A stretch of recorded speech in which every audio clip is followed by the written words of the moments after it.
Không có anh chị, anh chị, chúng mình chỉ có sáng mốc anh cả ra không?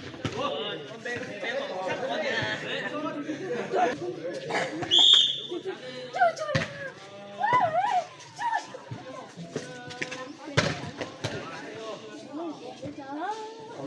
Chủ tụi đây này, chủ đây là hai cho bảo qua. Lại rồi gì đấy. Chủ ai?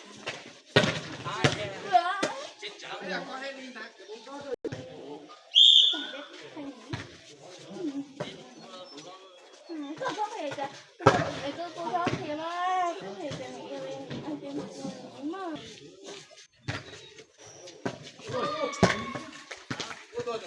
em đi ra chụp khách đi.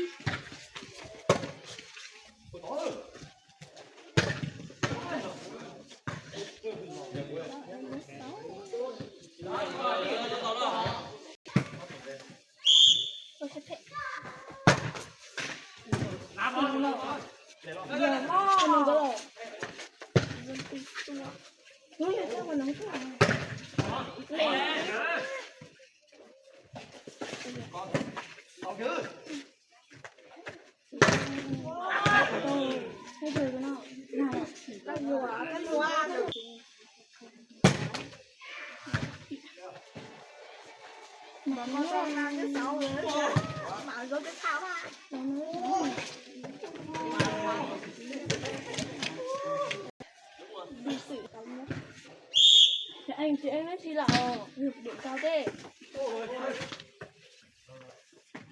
Con bàn lưới cái này. Dưới điểm ấy, dưới điểm ấy.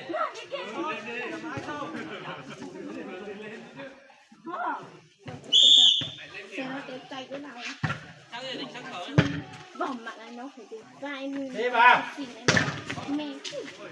Cô tề một yếu cho cô tuổi rồi. Xin lỗi chồng. Vậy. Thì theo ông chồng. Chắn đi, chắn. Nó đổi số nhiều quá. Nó phải làm dưới ấy.